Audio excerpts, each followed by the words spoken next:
잠언 23장 22절부터 25절의 말씀을 가지고 카베드가 무슨 뜻이냐면 공경이라는 그러한 뜻입니다. 그래서 이 카베드라는 제목을 가지고 하나님의 말씀을 함께 나누기를 원합니다. 우리 며칠 전에 5월 8일이 어버이 주일이었죠. 그래서 저희 가정도 어머니를 모시고 간단히 저녁 식사를 했습니다. 그러면서 어머니를 모시고 저녁 식사를 하면서 문득 든 생각이 있었는데요. 어떤 생각이었냐면 내리 사랑은 있어도 지리 사랑은 없다라는 그런 생각이 좀 들더라고요.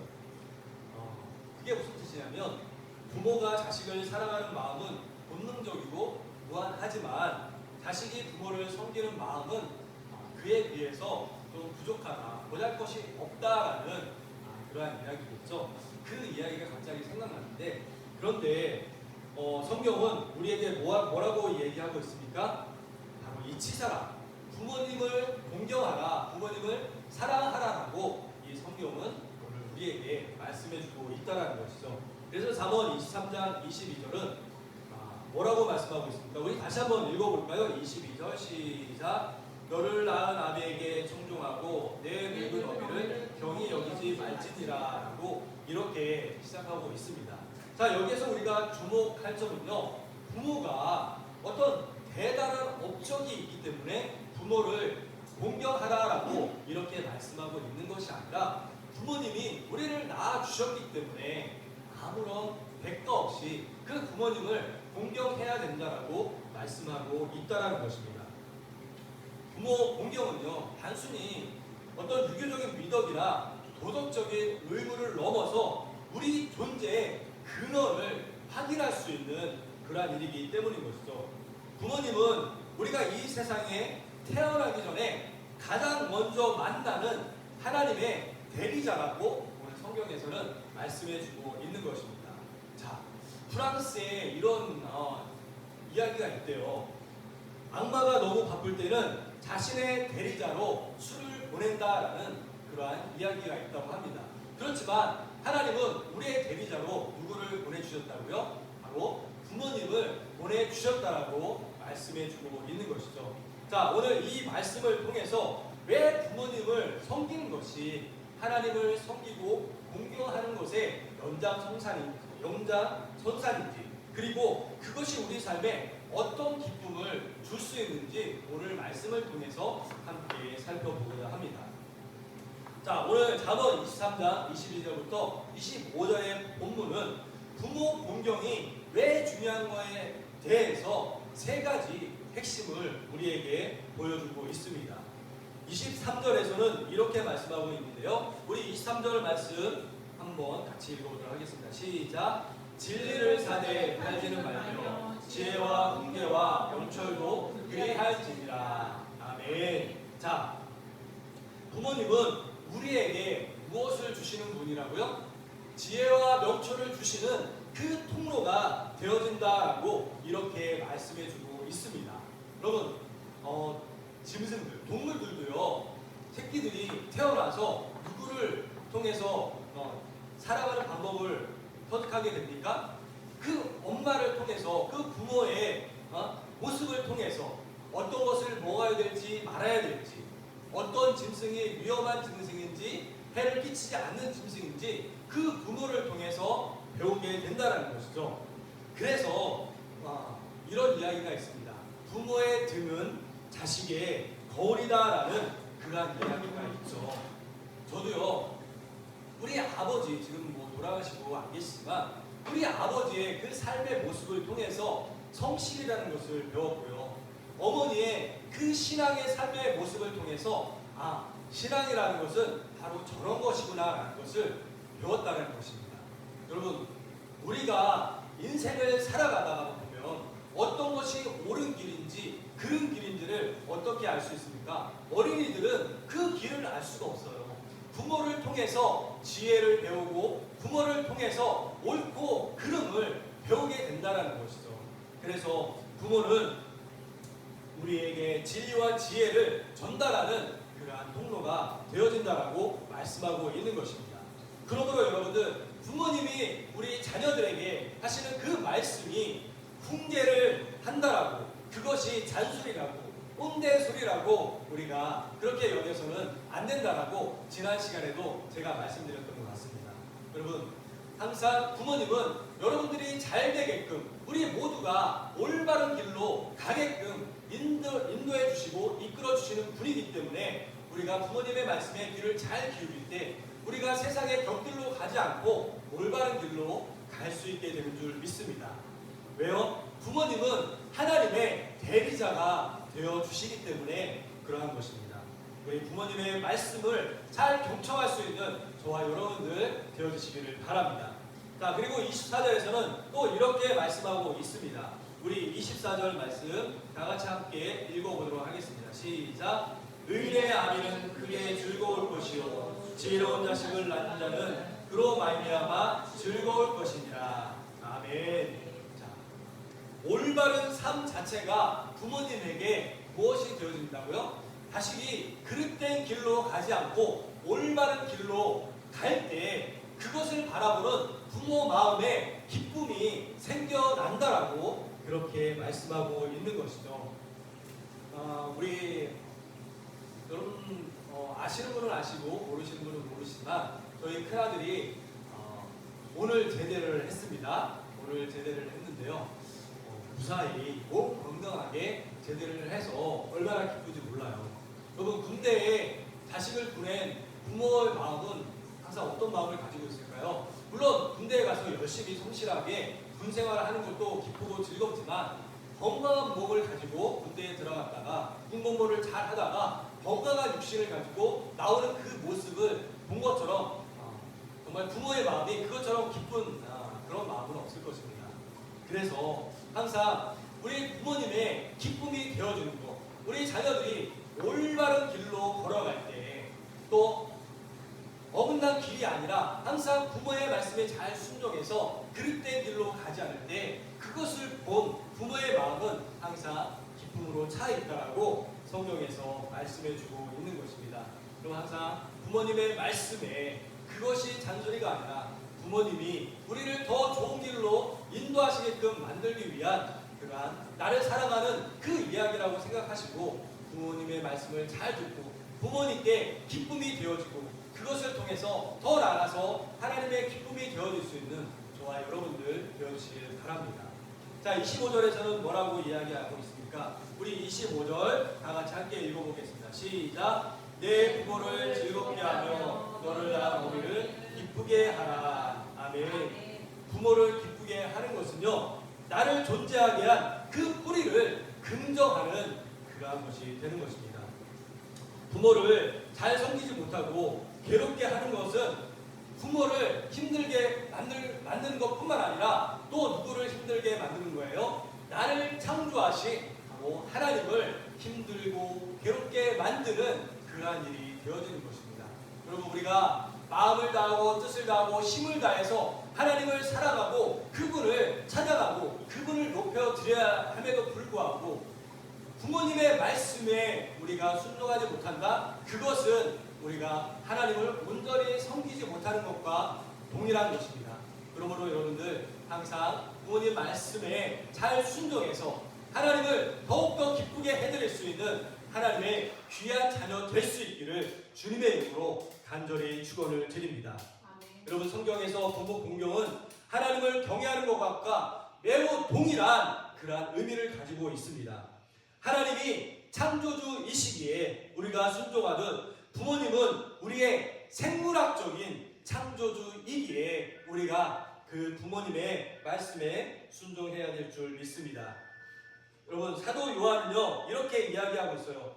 보이는 형제를 사랑하지 않는 자가 보이지 않는 하나님을 사랑할 수 없다라고 이렇게 이야기하고 있습니다. 부모님은 눈에 보이는 가정의 하나님과 같은 존재다라고 이야기하고 있는 것이죠. 부모를 공경하는 태도는 곧 하나님을 공경하는 것과 같다라고 이야기해주고 있는 것입니다. 내 부모를 공경하라고 출애굽기 20장 21절에서는 말씀하고 있는데요. 이것과 동일하게 동양 철학에서는 무엇을 강조하고 있는지 아세요, 여러분? 바로 동양에서는 효를 강조하고 있죠. 이 효를 강조하는 것은 인간의 기본 도리로 부모의 권위를 존중하는 것이 바로 이 효에서 시작되어진다라고 이 동양 철학이나 성경에서 이야기하고 있는 것입니다. 마음과 행동으로 정성을 다해서 섬길 때에 바로 하나님을 섬기는 것이 바로 부모를 공경하는 것이라고 말씀해 주고 있는 것입니다. 성경에서 공경으로 번역된 히브리어는 뭐라고 그랬어요? 카베드라고 했죠. 이 카베드가 가진 뜻은 무겁다라는 그러한 뜻을 가지고 있습니다. 이를 적용해서 보면 부모를 공경하라, 이 말씀은 곧 뭐예요? 부모를 무겁게 대하라라는 그러한 뜻을 가지고 있는 것입니다. 자녀 세대는 부모 세대의 이 말과 행동을 가볍게 여기고 무시할 것이 아니라 그 부모님의 말씀을 무겁게 생각하고 그것이 바로 하나님의 말씀이라는 그 생각을 가지고 부모님 말씀에 귀를 기울이고 따라야 한다라고 말씀해 주고 있는 것입니다. 신명기 21장에 보면 부모의 이 말씀을, 부모의 이 충고를 무겁게 대하지 않는 세대를 치리하는 법이 나오는데요. 신명기 21장 18절부터 23절에서는 이렇게 말씀하고 있습니다.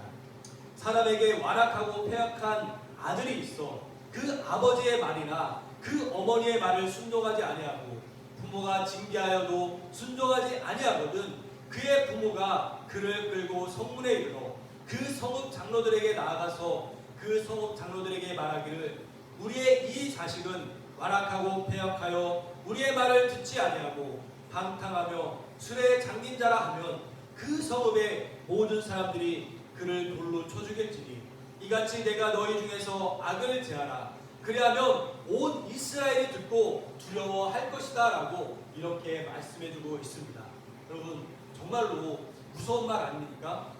자녀들이 부모를 무겁게 대하지 않는 것을 뭐라고요? 완악하고 패역한 그러한 세대라고 말씀해주고 있습니다. 그렇게 완악하고 패역한 자녀를 징계해야 되는데 그 자녀가 그 징계조차 듣지 않는다면 어떻게 해요? 공동체가 돌로 쳐서 그 자녀를 죽여도 무방하다라고 성경에서 말씀하고 있는 것입니다.